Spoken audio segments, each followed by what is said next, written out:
This is Larry Novak with Politically Speaking. We're the most talked about Republican show on the South Shore. I thought we'd talk about a number of issues today, and I'm going to have open lines.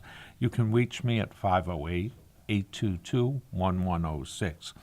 I thought we'd talk about the presidential race that Bill Weld and Donald Trump are going to be in a primary fight. I don't think that Bill Weld will find it very easy to get it off the ground. I think that he'll have a tough time raising money to be competitive in the states. He is banking, according to the people I've spoken to, on winning California, where the president in the Republican Party is not very popular in California. California has been trending left very heavily. The president canceled the transportation $1 billion the federal government was going to give California to build a high-speed train train depot out there, and it has now been canceled, which will bring more hostility to the president in California. The Republican Party in California has about collapsed. It is weak like it is in Massachusetts. It's barely competitive. And that is not good government for any state to be dominated by one political party because it breeds corruption. But before I get into the presidential race, I want to talk about the mayor's race in the city of Brockton. Three candidates are now running, and it looks like Councilor Rodriguez is now, he's behind Sanctuary City. The proposal in the city is thinking seriously of running for mayor. I don't think any of the candidates will beat the incumbent mayor of the city of Brockton. I think that it comes down to expenditures, and they're not raising adequate funds to get their message out. We have a hotly contested Ward 3 school committee a race that will bring out additional people. So I think those are the issues that are facing us at the present time. If it's a vote for Sanctuary City, the mayor is against it. The two challenges favor sanctuary cities. It should be noted that the two challenges were not born in the United States. One was born in Haiti, and I think the other one, Jimmy Pereira, was born in Cape Verde. So they have a different outlook on the proposal. There was three voting groups in the city of Brockton. The old white middle class, that's still around 45% of the vote. Can the mayor mobilize it? Will it vote as a block? There are 5,000 identified people that vote in Republican primaries. They will swing this election if organized. They will be the point because you have the progressive Democrats will either support City Councilor Davenport, who's from Haiti, or Jimmy Pereira, who's from Cape Verde. I would put my money on the Cape Verde guy because it's the largest minority group in the city now. They are organized. They have been there for a while, and they constantly are out recruiting. So I would think if the election were held today, I think Carpenter would have an easier time than on their last election. He's grabbed onto the issue of sanctuary cities. He opposes it. He will veto any legislation that comes to his desk, he said. He won't sign it. So that way will motivate the white older voter to get out and vote. They are not in favor of sanctuary cities. They strongly oppose the idea. It will further erode the image problem that Brockton has an image problem. Brockton is known, when you ask what they think of Brockton, they think of crime. And I think that will further make the city have a deepening image problem. It's never been addressed, the image problem, and I think it needs to be, and I think they should hire a PR firm to promote the city and do an advertising campaign to show there are just areas of the city that are unsafe. There are other areas that are quite nice in the city, and they should highlight those areas. Interesting thing. I read an article recently that said the banks were willing to lend to minority lenders if they moved to Brockton or Randolph. They were not willing to lend to minority lenders in other areas. I would think that's a redlining, and it will eventually probably get into court and be challenged. Uh, they are attempting to curtail where minority members live, and that's not good government, and it's blatantly illegal. They will justify the denying of the loan on other grounds. Somebody will have to litigate it and prove that the banks are redlining areas again. And once they do, the banks will stop it for a while because they will be hit with $1 million fines. But the election, people vote for three reasons for candidates. They vote, well, I guess you'd say personality, then they vote on the safety issue, they vote on the economy, and then they vote on the schools in that area. Brockton schools have been failing. The school committee should be replaced. It's a rubber stamp for the administration. It should be an independent, unbought vote. It shouldn't be bossed by anyone, and it shouldn't be bought by anybody. They should be an independent, investigative body, making sure that the kids receive the fullest of their potential in education. It isn't about spending money. It's about giving them an education that they can compete in the 20th century. If you fail that, you failed the mandate of what public schools are about. And that would be sad. Brockton schools used to lead the nation. They had an advanced program that was second to none. They had students going to Harvard and a lot of Ivy League colleges. Now the demographics have changed, and the school's test scores have fallen, according to Boston Magazine, out of 152 districts that they interviewed, they ranked Brockton second to the bottom. That is not acceptable. And the only ones that can be faulted are the members of the Brockton School Committee. They have failed in their fiduciary duty and their oversight. Yes, they'll attack their challenges and try to cloud the issues, but it's time for change. If the schools are not educating them in the proper manner, it's time to take the school department on. It's time to stand up for the children. They're the ones that are affected in the 20th century. The teachers have already chosen their professional lives, and they're not affected by the outcome of what's taught in the classrooms. It is only the children. For the school committee to fail to make sure that the schools are on the rise is a public disgrace. And that it should be remembered at the ballot box. Education is the future and is the step out of the economic hardships a family may face. Education leads to other opportunities. Knowledge gives you the ability to change the circumstance in your life.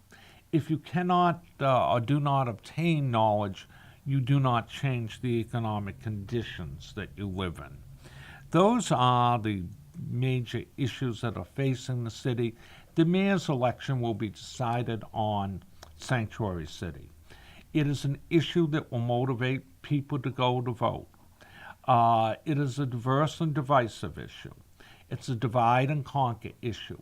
But, I asked the public, after 50 years of Democratic rule, is Brockton a better place to live?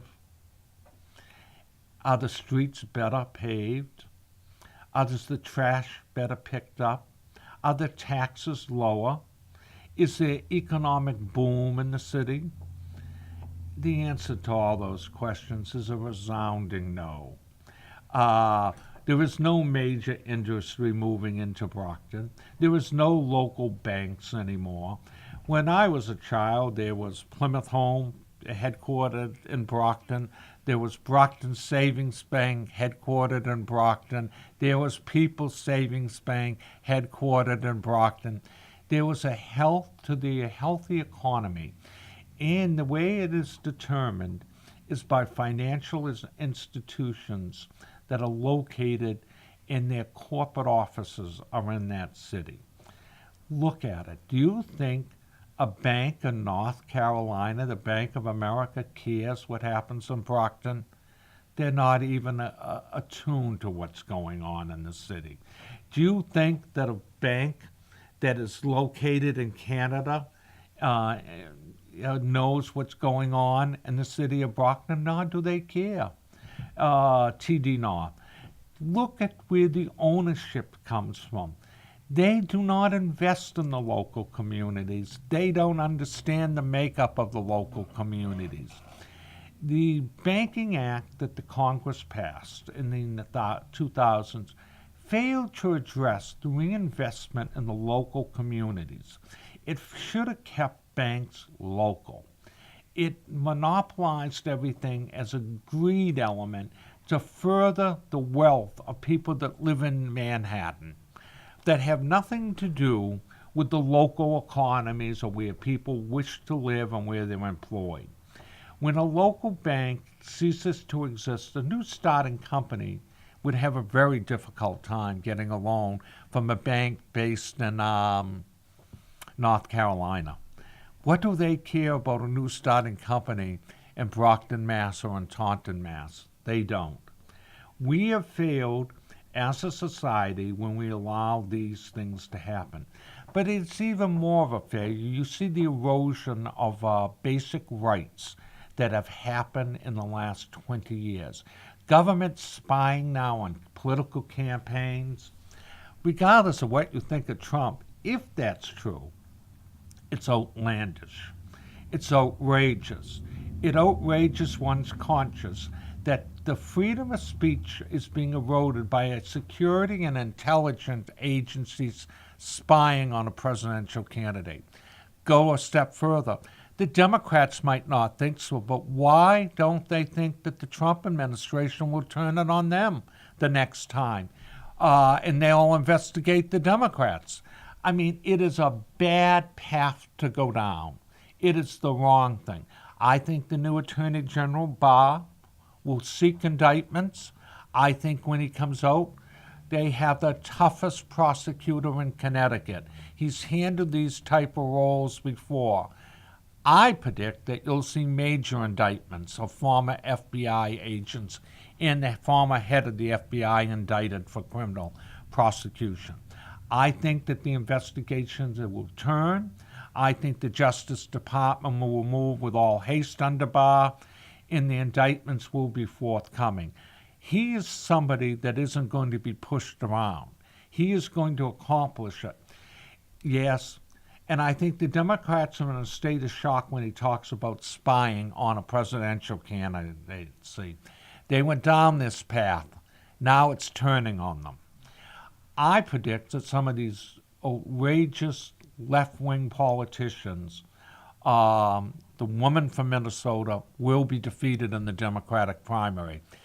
Her viewpoint doesn't match that district's viewpoint. I know people out there, and they're just shocked how extreme she has become. She represents no constituency in the United States. Her constituency is Somalia, and that's in Africa, not in the United States. I predict she will lose the Democratic primary that will be funded by more moderate forces within the Democratic establishment. I think that the Congresswoman in New York will also face a primary challenge by the New York organization. I think you'll see major changes in the coming up in the Democratic primary. I think if Biden wins the nomination, and it looks like he will, he's now two digits in the. I think he's 22 points ahead of the nearest rival. Yeah. I think that he is more of a mainstream Democrat and doesn't like this progressive left. It is the wrong path to go down. You're seeing this divide in Europe now, too. You're seeing the divide of socialism. I don't think they teach in our schools anymore what socialism is and free enterprise. Socialism is where the government makes all the decisions. You ever go to the registry of motor vehicles and you sit there for 4 hours? That's what it would be if the government ran everything. You sit there and nobody gets back to you. I've sat there for longer than 4 hours. So, yeah. Well, when I got my new license, it was 4 hours. And do you want government to run everything? My God, when they took over welfare years ago, they screwed that all up. Everything they screw up when they get involved, it doesn't move quickly. It takes forever for government to do anything. You know, you're seeing both the right and left, the extremes getting elected today. This happened in the 30s, and it rise to a party called National Socialism in Germany, an extreme element that took the country down the path to war that killed 50 million people. Extremism is not a virtue.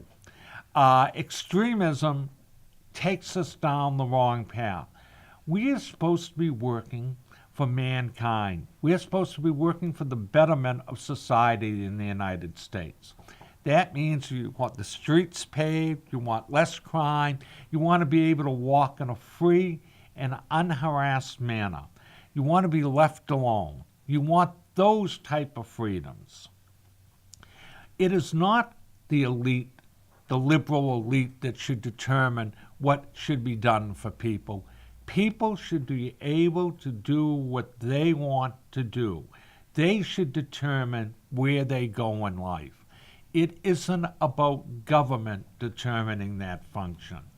Does anybody, and I can be reached at 508-822-1106, does anybody think that government does a good job when it gets involved in your life? I don't think so. I think that what we've seen is the failure of society to understand that government is part of the problem. It always has been part of the problem. They pass rules by bureaucrats that don't understand the structure. They don't understand how it works. They don't understand what works because they've never been involved in the private side of business. They're not involved in the private enterprise. They don't understand what motivates private enterprise.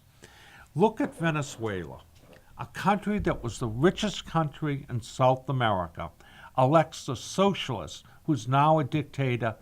There's not even food in the stores, and there's no medicine in the hospitals.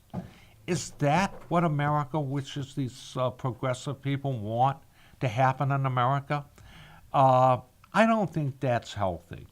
I don't think that the progressive left understands that it will bring the United States to decline. Look what happened in England with the collapse of the empire.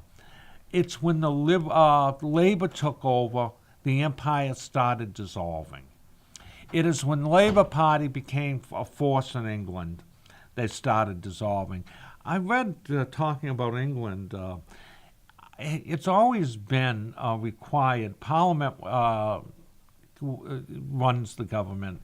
But I read something that was very interesting. The Queen balked at signing an order where Parliament wanted the right to declare war. The only one that can declare a war in the United Kingdom is the Queen. She refused to grant them the power recently, and she refused to change the rules. She fought it with the Prince Charles, and she was successful at winning it. And you see a great nation that socialism brought to its knees. They waited for a number of years till Margaret Thatcher went in, and there were riots in the 80s, and she stood down the unions, and she stood down the people that wanted more from the left. She stood them down, beat them at the polls, and brought England back. The Falkland Wars. When Argentina invaded the Falkland Islands, Thatcher alone stood against everybody in the world and said that England would fight. Even in her own cabinet, she stood against ministers that thought she was overreaching. She's the one that said, I don't care what it costs. We're going to retake the Falklands regardless. She did.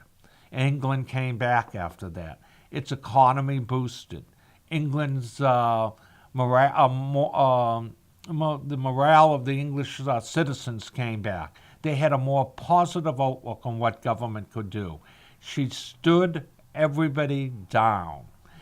She retook the islands, and she had to resupply troops from, I think it's 5,800 miles, in a convoy. She would have been blamed if the English had been defeated. She took the chance and grabbed the opportunity. She was a divisive figure in England because she took on the left. When you take on the left, you become divisive. They criminalize you. They go after you. They attempt to destroy you. That isn't good government. But those things are happening, and we need to address them. We need to look at the future of America. Where does the country go? Do we have open borders, or do we have closed borders? Does a nation have the right to determine who is coming in? I looked at Nancy Pelosi's district, and all of her social programs that she's advocated has the highest homeless rate of any place in America. Those are the policies that she's advocated. People living on streets that can't afford housing. Have her policies failed? When you have the highest homeless population San Francisco does, and now in the country almost, it tells you there are failed social policies. It's not healthy. Willie Brown used to be mayor of that city, and it worked when he ran it. He made sure it worked. He was out and about the city all the time. He was the former Speaker of the House. Then you go and see these extreme positions that people are taking, and you have to wonder, what good does this do for America? Where is America heading? Is it heading to a divide that will never be healed again, like the Civil War? Is it heading to a divide over freedoms? Is it heading to a divide like the Spanish Civil War? You have to have a common ground that meets. Moderation is not a bad word. One side doesn't get everything, but you moderate and come to a compromise. If you walk away with something in the middle that should satisfy both elements. When the government ceases to do that, government has failed. And government right now is totally failing. They passed legislation in the House. It's not even considered in the Senate. It won't be considered in the Senate. It's not passed with the understanding that we'll ever pass. They don't expect it to pass. They're doing it for a political show, and that's all. It's theater, and that's shame on them. And the amounts of money raised now in politics is absurd. It used to be better when people went out and met voters and talked to them. Those days are over. It's all about money. Special interests are controlling the government. That is outrageous. Competition is lacking because one political party can't raise as much as the other. We will be taking a short break, and we'll be back to you shortly.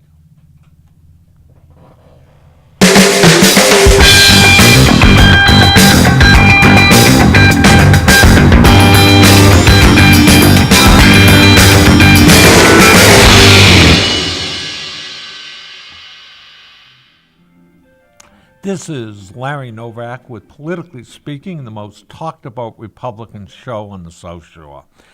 Let me go back. We were discussing issues that are facing the nation. Now we came into the race for president on the Republican side. There were so many Democrats running. I think there are 22 right now. That's roll of the dice. I think it's name ID. Biden will win in the end, unless he makes a major flop. I think Kamala Harris might be his running mate. But her extreme views on the left might not be a good fit for Biden. Now on the Republican side, it's William Weld, the former governor of Massachusetts, versus Donald Trump. Weld's problem will be money. Who is going to give against the sitting president of their own party? It's very difficult. Weld, people think he's very wealthy, but that was from before, and he doesn't have the wealth to run a presidential campaign. You need $1 billion, which is, you need to be able to swell at the grassroots. Of recent, there's been very little in the papers about William Weld. There was further very little about his candidacy, from what I can see. So I think that's an uphill battle. If I had to predict it right now, if the election were today, Weld would not carry Massachusetts, Weld would not carry New Hampshire in the primaries. Those are the keys. The Republican Party of his era has moved on to a new position.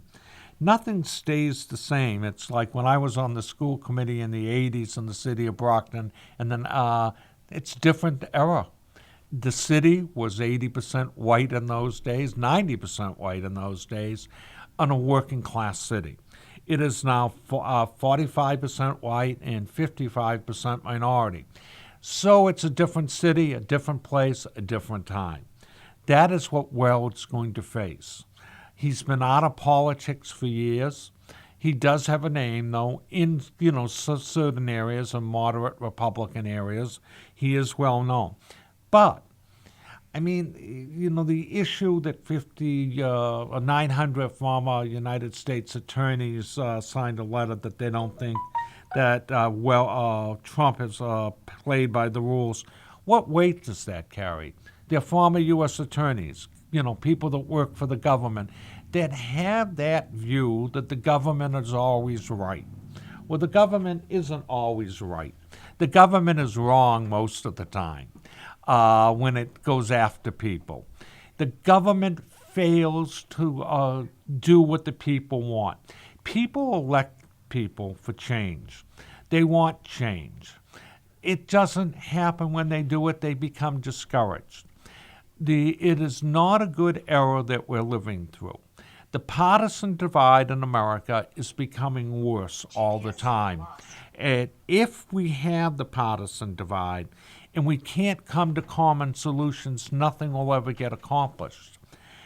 You're not going to get 100% of what you want. And if anybody thinks they are, they're sadly mistaken. Government is about compromise. You want people that will negotiate the best deal for the citizens of the state. You want them to go out and work for the betterment of society.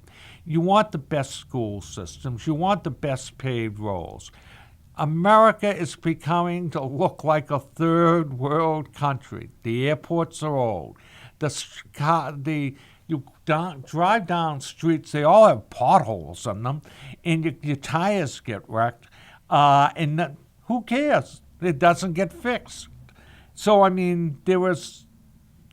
something is fundamentally wrong. We need to spend money on the infrastructure of America. Can we afford the large movement into the United States of illegal immigrants from the South? We cannot. They're going to end up on government benefits that are going to cost the taxpayers. There's a limited pie. What do? You take it away from the roads and the bridges. Until the bridge falls down and 20 people die, we'll worry about it when the bridge collapses. Not a good sign. Let's look at in the city of Brockton. Nobody talks about the unfunded pension liability. They never put the money aside to pay the retirement accounts. So eventually, you're going to have to go into general revenue money to pay for them. Not a good thing. There is no forward way of thinking about long-term planning. They don't do that because the people in power constantly are changing. The bureaucrats outlast them, and they don't want to do anything. When you look at the decay of the urban areas, massive amounts of money have to be put back into the cities to make it livable. I'm not talking about the Bostons that are coming back anyways because people want to live in them. I'm talking about the Fitchburgs, the Worcesters, the Springfields, the Brocktons, the New Bedfords, and the Fall Rivers. They need help from the government to solve the problems. Since I've been a kid, downtown Brockton's traffic pattern has been under discussion. It's never, ever been fixed or addressed. Simple solutions for a short period of time come because the city councilor gets elected. He stays 3 terms, and then the issue fades once he's gone. What is the long-term problem solving? Where did it go? What's the long-term planning? Where did it go? Brockton for years was tearing down multiple families. It went on and would buy them up and tear them down because they wanted to stem the type of people moving into the city. Now the 3 families are worth a fortune in the city of Brockton. They're worth more than some of the single-family homes. So that policy was failed. Dick Wainwright, the last Republican mayor that recently passed away, warned the citizens of Brockton by taking federal money at the time that you would change the makeup of the city and the values of the city. He foretold the future. Everything he predicted in the 70s has now happened. Mayor Crosby, that was aided by Matthew George, the former superintendent of schools, in a political takeover of the city, those policies were wrong for the city long term. Brockton's been in, after 50 years of Democratic leadership, it was in receivership. It was taken over by the state. It was unable to pay its payroll. It was unable to pay any bills that came due. They kept a city council in name only and a school committee in name only. The state made all the decisions to turn the city around. It took 10 years to turn and dig out of the hole that they had dug themselves into. There was no really long-term planning. There was no thought. And the policies that they were advocating were wrong for the city. The policy of the water shortage. You don't hear about it anymore because they bought all this water they don't use now. They simply flush the water down to the reservoir, never gets used. They pay millions for it, and it's never been used. It was warned. It was told that that's what would happen, and it did happen. This is Larry Novak. You're on the air with Larry Novak. Hi, Larry Novak. How are you? I'm good. Good. Brockton uses the water. How much of the water? They got a fire hydrant up on Marion Street. Yeah. That's been running since 2012, nonstop. A pipe coming out of it. Can you believe that? I can, and it's totally inept on the city's part to do that. Since 2012 to now, that thing pumps out about, I'll say, 2 gallons a minute. That's How many ridiculous. millions of gallons of water is that? Do you remember when they talked about these terrible water problems the city had? Yeah. And what happened? They bought all this water. They don't even use it. They pump it out now, you're telling me. It's running open hydrants. And they said, I said, why is that? They said, because the pipes on that street, they clog up, so they have to keep that running. I think if they replaced those pipes in 2012, they wouldn't have wasted all that water. Absolutely right. And why weren't they replaced? The street is 200 feet long, that's it. I mean, there's no forward thinking into solutions to problems in the city. everything is put on hold and put off to another day. It's always been the way.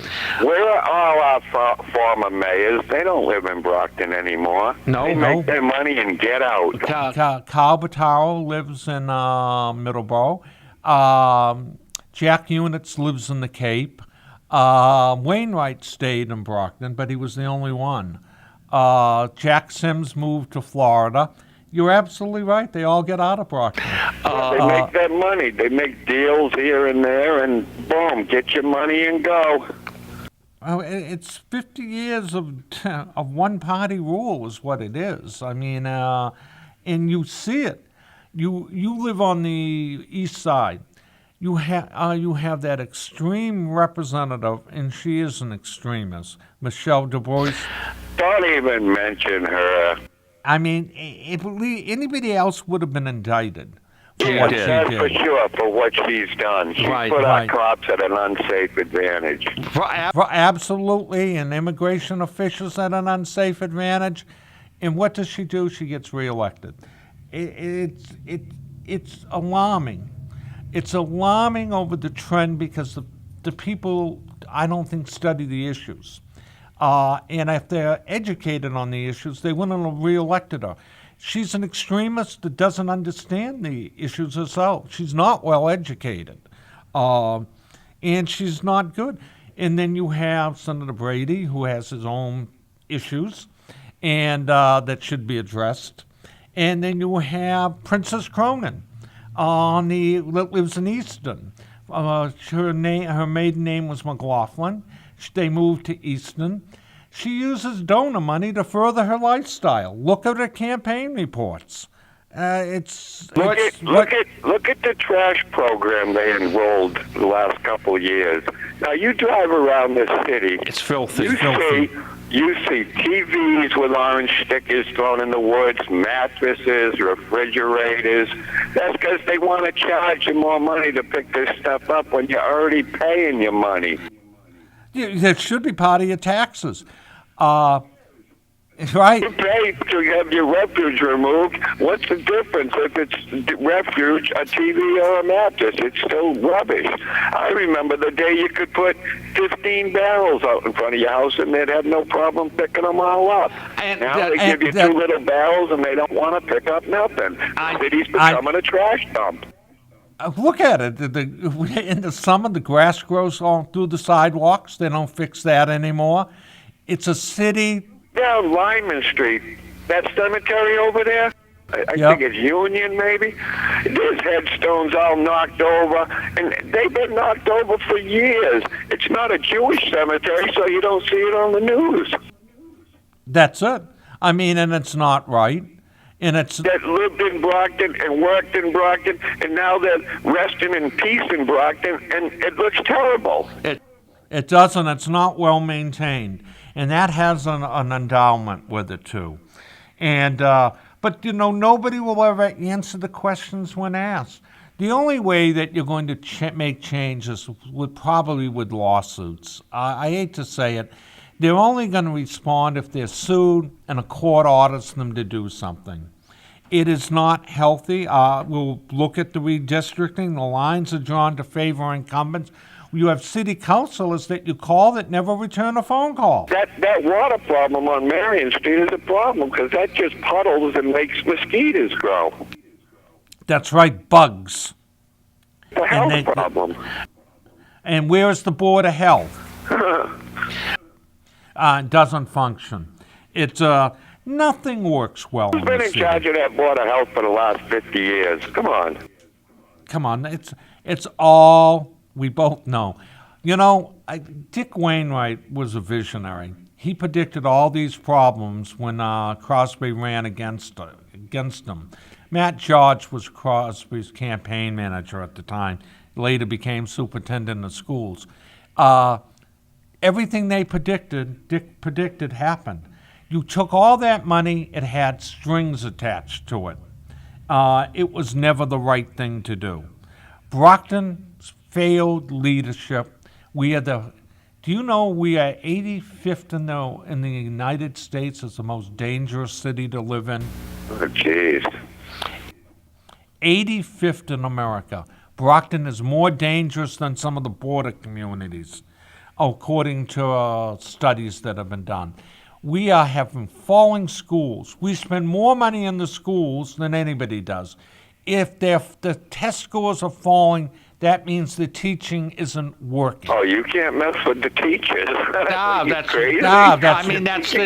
that's their powerful union. I mean, how many teachers do you think live in Brockton anymore? That's what I'm saying. right. I Right. would say I would say- if you're hired now, you have to live in Brockton. right. Right. I would say that if you took it to a vote, when I was on the school committee, Ward 3 was more, predominantly registered teachers lived there. I don't think there are many teachers that live in the city anymore. And I would think that their clout would be greatly diminished in a fight, voting. Do you think that, while I have you on the air, do you think that union organizers from the city should serve in city government? I don't. If you work for you organize, so you're an officer of the union, I don't think you should be allowed to run for public office. Do you? I think anybody that wants to run for public office, I mean, we don't need all the rich people doing it. I think it should be the poor people that run, and that way they'll make it better for the poor.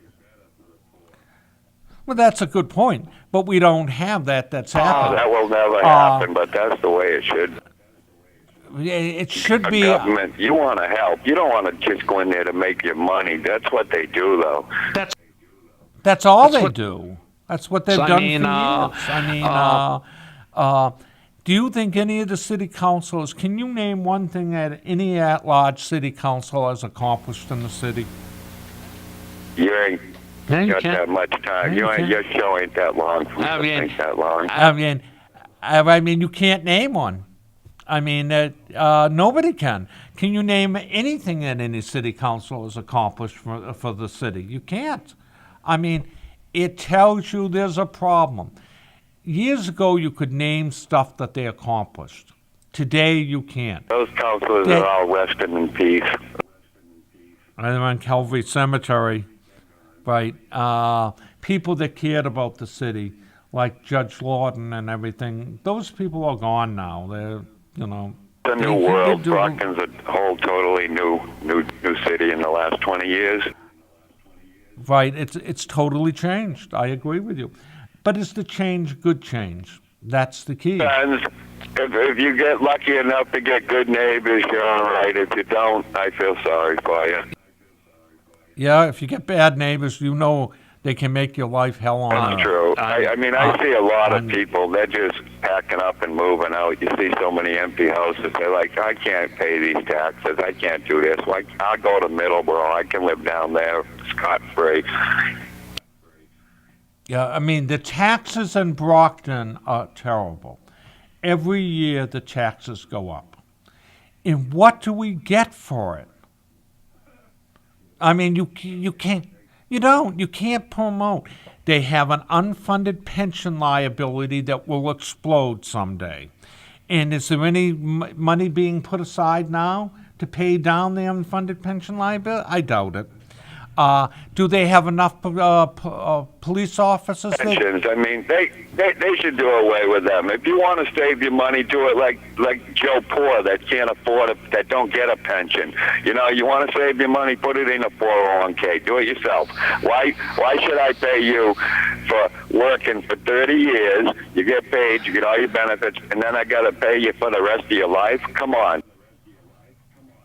Well, that is an issue that should be addressed. I agree with you. For one, it should be good for all. And it's Right. The poor people And are it's paying for you to retire. If you want to retire, go start your own 401k. You know, the lady cleaning houses for 30 years, and then she can't move. She can't retire because she got no money. Right, and it's not right. It's the pensions. Some of them now. One officer, I think he was the former chief's son, is a captain. He made over $300,000 last year. That's obscene as a police officer. Crazy. They The should city, be- you should be able to walk down this city with no fear for that amount of money they're making. Right. And if furthermore, the police department has never been manned properly. It needs more officers, patrolmen, not captains and lieutenants. It needs patrolmen out in cars, visible. With the 2 captains, you can put on five patrolmen. Absolutely right. And that's what we should be arguing that the city needs. I mean, how many Indian Quincy- tribes got chiefs, captains? I mean, they got a chief. That's it. They ain't got lieutenants. They ain't got captains. They ain't got sergeants. You know, you got a chief, and then you got all your Indians. That's what you need. That's it. The more visible the police cruisers are, the less crime there would be. We still have state police in the city. They do the Patrols, but they ride 5 motorcycles together. which is correct. Just dump the motorcycles and put 5 in a cruiser. I absolutely agree with you in the water situation. Well, it was nice talking to you, and thank you for calling. I'm glad you listened to Politically Speaking, and this Yeah, is you Larry have a great Novak. weekend, and let's, all we can do is hope and pray. Oh, Okay, thank you for calling. This is Larry Novak with Politically Speaking.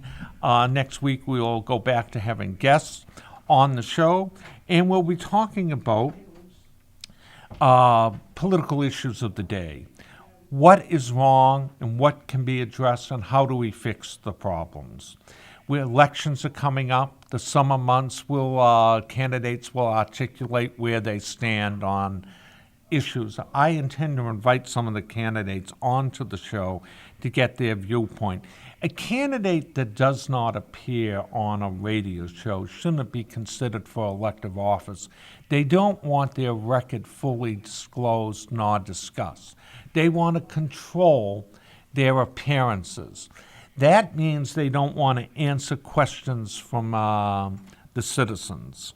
So I would I'm going to start publishing a newsletter that tells people where they stand. We filed some Freedom of Information requests on the voting records, and it used to be covered in the newspaper, but the Enterprise doesn't cover a lot of stuff that it used to. It's because of money issues. It's cut its staff, and because it took on huge amounts of debt when the paper was sold.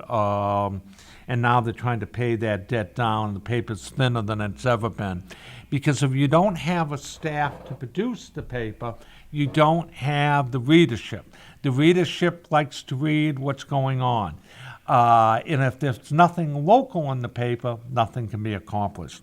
This is Larry Novak with Politically Speaking. I look forward to seeing you next week at the same time, 11 to 12. Joey. This day in history, in 1980, the Mount St. Helens volcano in Washington state exploded, leaving 57 people dead or missing. That was a very, very bad volcano eruption in the United States. So Now, we'll see you next week. we have some runoffs before we go for mayor's elections in Dallas. We have Denver. We have also European parliamentary elections, which are very important this time, the European parliamentary elections. Will the left or the right win? The comeback of National Socialist parties is happening all throughout Europe. People that are fascist, which was used to be taught in schools, which is no longer taught. It's where government controls and there's a dictator and they run it. There are 750 seats in all. They are all up for election. They're cutting their They're cutting it down to what? 705. 705. England is exiting European Union. We have an incompetent prime minister. And it was very interesting that she's been unable to get a deal to exit out. which is not good or healthy. This is Larry Novak with Politically Speaking. Join us next week. There you go.